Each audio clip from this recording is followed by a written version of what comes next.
हमारे YouTube मंच पर आप सभी का स्वागत है। दोस्तों, आज बात करते हैं हरियाणा लोकसभा के बारे में और आज बात करेंगे कांग्रेस पार्टी के बारे में।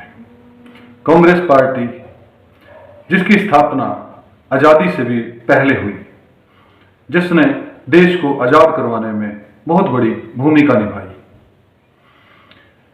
जो फिर धीरे धीरे सत्ता में आई और सत्ता के अंदर लगभग 50-60 साल जो है वो राज किया। अधिकतर तौर पर कांग्रेस पार्टी ने ही देश की आज़ादी के बाद जो है वो राज किया, ये सब आप जानते हैं। 2014 के अंदर एक महापरिवर्तन हुआ और नरेंद्र मोदी की राज में सरकार बनी और आज 2024 के लोकसभा चुनाव जो हैं वो फिर से होने को है। हरियाणा के अंदर भी लगभग 9.25 से 9.5 साल के बीच भारतीय जनता पार्टी की सरकार है और इस वक्त हरियाणा के मुख्यमंत्री नायब सिंह सैनी हैं। अगर हम 2014 से पहले हरियाणा की बात करें तो हरियाणा के अंदर भूपेंद्र सिंह हुड्डा की सरकार थी और सेंटर के अंदर मनमोहन सिंह जी की यूपीए की सरकार थी। अब 2024 के जो चुनाव आ रहे हैं, जिसकी जोर शोर से तैयारियां हो रही हैं, लेकिन ये जो चुनावी रण है हरियाणा का, इसके अंदर कांग्रेस का क्या हाल होने वाला है? क्या कांग्रेस की लुटिया डूब जाएगी जिस तरह से 2019 में डूबी? 10 की 10 सीटें जो है वो कांग्रेस हार गई और अब की बार भी ऐसा ही क्या होने वाला है? या फिर कहानी कुछ और है, कुछ बदलने की ओर है? आज विश्लेषण करते हैं कि कांग्रेस का इस 2024 के अंदर भविष्य क्या है। ऐसा लग रहा है कि कांग्रेस पार्टी जो है अगर एकजुट हो जाए तो कांग्रेस पार्टी मजबूती से 2024 के अंदर कमबैक कर सकती है। खास तौर पर जाट और गैर जाट का मुद्दा जो है, अब वो जाट भी समझने लगे हैं और अब की बार जो जाट हैं वो एकजुट हो सकते हैं।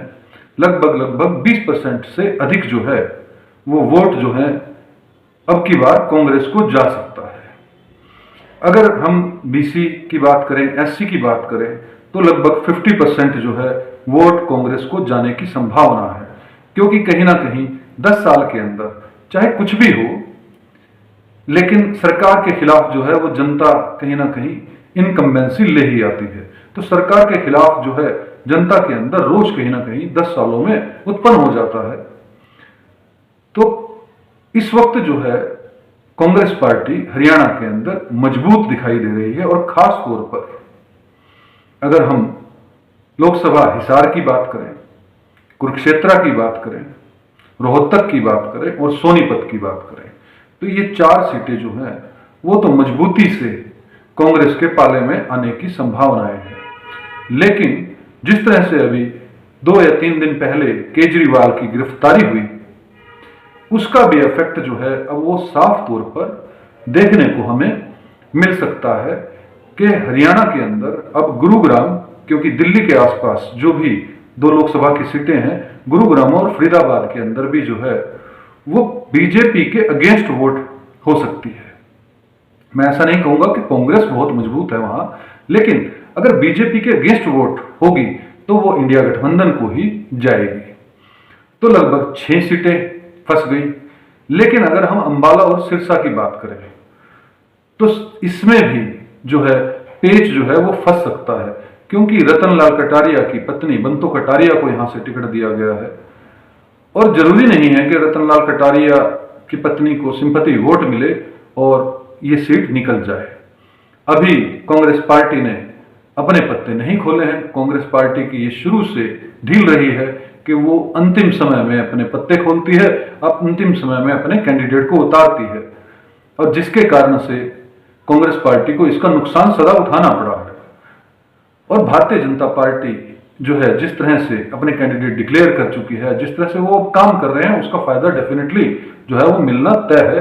और अगर हम धन बल की बात करें तो वो भी जो है भारतीय जनता पार्टी के पास है, लेकिन भारतीय जनता पार्टी को अब की बार हरियाणा के अंदर इनकम्बेंसी जो है वो झेलनी पड़ सकती है और 10 की 10 लोकसभा सीटों पर कंपटीशन देखने को मिल सकता है। और लगभग मेरा आंकड़ा ऐसा है कि अगर कांग्रेस भूपेंद्र सिंह हुड्डा के नेतृत्व में चुनाव लड़वाए तो 100% कांग्रेस को अब की बार जाटों का और भी अधिक अनेक समुदायों का जो है वो वोट बैंक मिल सकता है। और कांग्रेस को लगभग अब तो 6 से 7 सीटें जो हैं उन पर फायदा हो सकता है, या 6 से 60 सीटें जो हैं लगभग कांग्रेस जीत सकती है। क्योंकि कांग्रेस और आम आदमी पार्टी अगर इकट्ठे मिलकर जिस तरह से चुनाव लड़ रही है और अगर मजबूती से हर जगह पर दोनों मिलकर 10 की 10 लोकसभा सीटों पर कैंपेनिंग करेंगी और डटकर मुकाबला करेंगी तो कहीं ना कहीं कांग्रेस का पलड़ा जो है वो भारी होगा और इंडिया गठबंधन की जो लगभग 6 से 7 सीटों पर जो है वो जीत लगभग तय हो जाएगी। लेकिन बात सिर्फ यही है कि एकजुट होकर लड़े, क्योंकि जिस तरह से कांग्रेस के अंदर गुटबाजी होती है विधानसभा चुनाव के अंदर, जिस तरह से एक बड़े नेता ने अनेक लगभग 10 सीटें हरवाई कांग्रेस की, उससे ये साफ पता लगता है कि जिस तरह से गुटबाजी के अंदर पड़कर अपने ही कांग्रेस पार्टी के अपनी ही पार्टी के लोगों को हरवाया जाता है, तो इस बारे में फिर बाकी जनता क्या करे, पार्टियां क्या करें, और इसका लाभ जो है वो भारतीय जनता पार्टी को या दूसरी कहें कि दूसरी पार्टी को मिलता ही है। तो अगर हरियाणा के अंदर भूपेंद्र सिंह हुड्डा, कुमारी शैलजा, रणदीप सुरजेवाला ये सब मिलकर जो है वो एकजुट हो जाए तो 100% कांग्रेस पार्टी को अब की बार, या कहें इंडिया गठबंधन को अब की बार जो है वो 10 की 10 सीटें जो है वो मिल सकती हैं। और मैं सच में कह रहा हूं कि 10 की 10 सीटें, जिस तरह से केजरीवाल वाला मामला फंसा है उसके बाद तो भारतीय जनता पार्टी ने अपनी नाक कटवाने का काम कर लिया है। क्योंकि भारतीय जनता पार्टी का शीर्ष नेतृत्व जिस तरह से विपक्ष को मिटाने की कोशिश कर रहा है, हरियाणा की जनता ये बात बखूबी समझती है। हरियाणा की जनता पढ़ी लिखी है, समझदार है। हरियाणा की जनता कहीं ये ना तय कर लें कि अब भारतीय जनता पार्टी को उखाड़ कर जो है वो बाहर फेंक देते हैं और इनकम्बेंसी इतनी हाई लेवल पर हो। क्योंकि हरियाणा की जनता के अंदर भी रोष है। जिस तरह की गलत नीतियां, चाहे वो फैमिली आईडी हो, चाहे वो भ्रष्टाचार हो, चाहे वो कानून व्यवस्था हो, जिस तरह से महिलाएं असुरक्षित हो, बेरोजगारी का मुद्दा हो, अगर ये प्रमुख मुद्दे कांग्रेस पार्टी या कहें इंडिया गठबंधन अगर उठाने में सक्षम रहा तो भारतीय जनता पार्टी को 10 की 10 सीटें भी गंवानी पड़ सकती हैं। लेकिन 6 से 7 सीटों का तो साफ तौर पर आज की डेट में भी नुकसान दिख रहा है। सिर्फ और सिर्फ भारतीय जनता पार्टी की जीत तभी हो सकती है कि अगर वो फिर किसी ऐसे मुद्दे को उठावा दें कि जैसे कि पुलवामा पर हमले पर अटैक हुआ और 370 और फिर पीओके, क्योंकि कुछ भी की जा सकती है। जनता के वोट हासिल करने के लिए जनता के सेंटीमेंट के साथ खेला जरूर जा सकता है और ये भारतीय जनता पार्टी को भी पता है।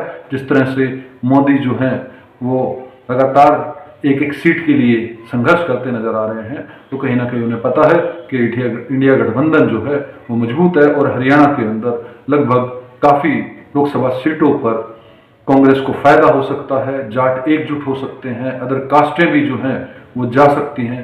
तो जातिवाद की भी अगर राजनीति को देखें, रणनीति को देखें, तो कांग्रेस को, इंडिया गठबंधन को फायदा होते हुए साफ तौर पर नजर आ रहा है। दोस्तों, ये था हमारा विश्लेषण अब की बार, और यह वीडियो अगर आपको अच्छा लगे तो इसे लाइक कीजिएगा, शेयर कीजिएगा और हमारे इस मंच को सब्सक्राइब कीजिएगा। जय हिंद, जय भारत।